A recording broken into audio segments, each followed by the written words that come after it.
Have you ever reread nursery rhymes that you read when you were a child and thought, this is a bit dark? Across the board, nursery rhymes are trauma or child abuse, general emotional distress towards animals or humans alike, law breaking and even death. And yet, this is the stuff we read to our children thinking that we're helping with their development. I'll show you what I mean. Let's start with geese. We all know that geese and swans supposedly can break your arm, although I haven't really ever seen that happening in A&E. But in Goosey Goosey Gander, there's a man who decides that he's not very religious, and he decides that he doesn't want to say his prayers. That's all fine, that is his prerogative. But instead you've got this sort of judicial goose that comes along, grabs him by his leg and throws him down the stairs. We don't really find out what happens to the man, but we know that older people don't do well when they fall downstairs. In fact, the elderly are often involved in many of these nursery rhymes. Think about It's Raining, It's Pouring. The old man is snoring, but then he goes to bed. Now, we're going to ignore the whole sort of chronology of here, where he falls asleep and then he goes to bed. But maybe he was having a nap in a comfy chair. He goes to bed, then bumps his head, and couldn't wake up in the morning.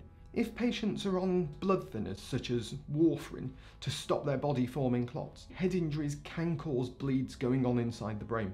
And if you come to A&E after a head injury, we will scan your head to make sure that there's nothing going on inside there.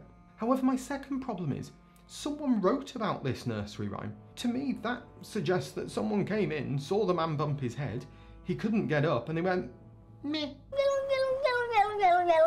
This man clearly has a problem following a head injury and is unconscious. He needs to come to hospital, but no, we're all okay with that, and instead we're just going to write a nursery rhyme. And while we're on the subject of head injuries, let's go to Jack and Jill. Jack and Jill were written in a different time, where children were comfortably sent out to go and get water from wells. Jack falls down and breaks his crown, so he's got a skull fracture. For them to be able to identify a skull fracture after the fall is quite impressive. But the rest of the nursery rhyme is that he then gets up, goes home, and gets his head fixed with vinegar and brown paper. I've had a look. Vinegar and brown paper is a rubbish treatment for skull fractures. And Jack wasn't the only child that's ever been injured in nursery rhymes. Let's look at Rockabye Baby, the biggest example of child neglect I think we've ever seen in a nursery rhyme. Because this is a baby who is at a treetop in a crib. Okay, fine, maybe there's some sort of Wizard of Oz thing going on and it was a hurricane or a typhoon or a cyclone that moved the baby up to the top.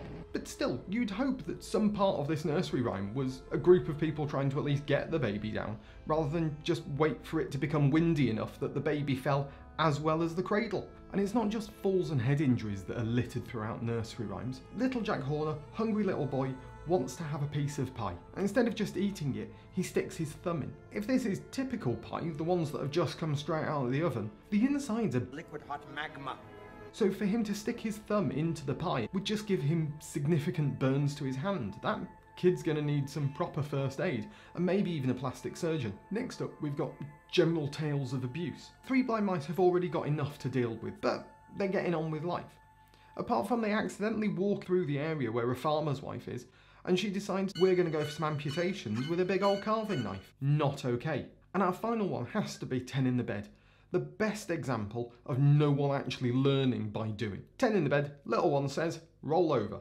So one of them falls out, and yet they go, no, we're going to continue this game repeatedly until every child has fallen out of this bed, all of them sustaining unknown injuries. We try and do our best for our children, and yet day in, day out, we're reading nursery rhymes that teach them that injuring old people, cutting off bodily bits, and just not learning through our own failings is an okay thing to do.